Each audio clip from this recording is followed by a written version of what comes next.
Preparing for the career fair is almost the most important part.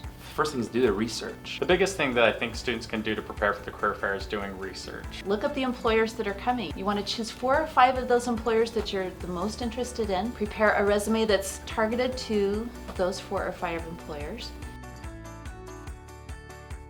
So the best place to go is Handshake. Handshake. Handshake. Once you log in to your Handshake account, you can access the fair under events. And then once you're there, what ends up happening is you can look at all the different companies, see their bio, get an idea of jobs that are being offered, link to their website. Visit your career director.